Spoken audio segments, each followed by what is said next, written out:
We've heard of these Dockless scooters for some time now. The bird scooters or the lime scooters, basically they rent them out to people to basically zip around the city. And since they are dockless, that of course means that people don't have to pick them up or drop them off in a specific area. And The Verge did a story this week about these scooters, and of course the havoc that they unleash on businesses that operate within their operational theater. And what happens is that these scooters tend to jam up places and cause a lot of disruption. So they got this cool graphic of a video game, like an 8-pixel video game of all these scooters laying around and the cool trash bin filled with them, and great little graphic. But the story basically talks about how they're left just laying around. They're not picked up on a regular basis or not found sometimes, so they can stay for extended periods of time over days. And then they talk about the hazard they are for laying on the streets, blocking parking spaces, pedestrian passageways, trails. They're littered everywhere. And this picture kind of shows that these are, and this is just one of the brands. It's the Lime scooter. And there's like 24 sitting here. In different settings of on the ground, and they're all over the place. Well, these two gentlemen have started up a business now, which basically impounds the scooters on behalf of businesses that are just upset that their patrons can't get into the restaurant or place of business because the scooters are laying around everywhere. And these gentlemen are going around taking pictures of the offending scooter and then grabbing it, throwing it in the back of a pickup truck, and basically hauling it off to the impound yard, similar to what happens with cars. Yeah.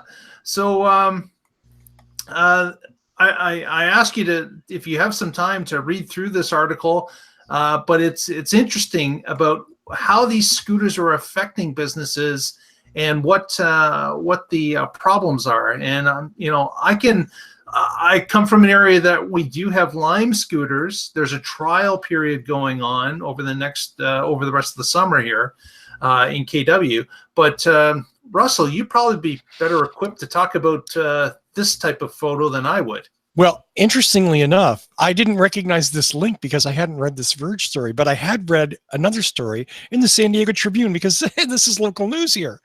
So let me present the same story with a totally different point of view. How's that? Okay. You're a repo guy. You specialize in hunting down cars and hunting down property that's been taken south of the border in Mexico. You also have a bike rental business in Pacific Beach, which is a super popular beach area in San Diego where people go and used to rent bicycles and ride around and all that stuff. One day you come out of your store and there's like a handful of Lime and bird scooters out there just laying there. Now, it's not illegal, it's annoying, but you rent bicycles for a living, and these assholes are leaving free conveyances in front of your business. Now, you're a repo guy. You understand like property and theft and all of that. So what you do is you develop another business called Scoot Scoop, where you go around and you literally have like 10,000 of these damn things, and you're holding them. What do you want to call it? Ransom, bail, tow charges. and until these companies pay this money, you're not going to release their property to them. Well, I don't know. Who's breaking the law here when it comes right down to it? Well, is there a law you can't just dump them on the sidewalk? Or all you'd have to do if you're the store owner is like push it into the street so it's illegal and then tow it. You know, if somebody moved my car into a towaway zone Yeah. and then it was towed, I'd be like, what the hell? I have to admit. What they do in Oakland, they just throw them in Lake Merritt, right? Right, exactly. Or, well, they throw them into the ocean here. Yeah, the ocean's close enough. Sadly, yeah. Take them to the end of the pier and let them go. Yeah, ride it out to the end, splash, you're done. I have to admit, my sympathies aren't with the repo guys.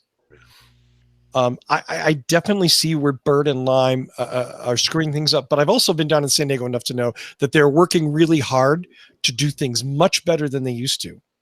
So I know that that has improved. I know people use these things, and I'm sure that that business has totally screwed his bike rental business. Yeah. Because, I mean, really, who's going to rent a beach cruiser when you can get one of these dockless things and get it and leave it anywhere? It just, I get it, but I think this is, to be honest with you, I think this guy's an asshole. And he's operating in the margins of the law to try and make some money. Okay. So meanwhile, he's got a couple of container-fulls of these things beeping and buzzing in his back repo yard, and he just holds on to them until, I guess he's going to hold on to them until he loses a court battle. Yeah, I mean, that's really what it's going to come down to is the question with these two lawsuits. Is it going to, it's either going to break this guy or he's going to be a gazillionaire, right? Whatever. Cheers. You know what? I'm not a big fan of tow truck people. The AAA guys are great, right? Yeah. It's the road. When park for 3 minutes over are not so great. Right. Yeah. I've had that thing where like I missed it by 5 minutes and my car is gone. So I run to the yard and it's $400. You've had my car 10 minutes, $400. Yeah. Okay. And they have the friendliest people at those tow yards to help you. Yeah. Customer service specialists. The Rottweilers are not at all intimidating. Yeah. No matter what your excuses, they just kind of give you this surly look and like $400, please. Or they don't even say please. There's no please. $400. Want your car? Give me $400. This is. I'm sorry, Mark. This is growing pains. It's a big growing pain, though, from what I hear from other larger cities. Yeah, I tend to think scooters are like millennials. They get blamed for a lot of shit because it's an easy target. Allegedly, millennials don't buy cars anymore, so car sales are slumping. Scooters operated by millennials? Well, exactly. Millennials are buying too many cars. They've ruined the scooter industry. Yeah, exactly. Damn millennials. No, I think both of those arguments are bullshit. I think the scooter companies have screwed up a lot in not operating more responsibly. But I don't know that means that you're allowed to scoop up their property and put it in a container with a lock on it. I get where that idea comes from. You open up the container. You paint a square in it, and you put a sign that says scooter drop zone, like Wile E. Coyote style, and then at night you lock it.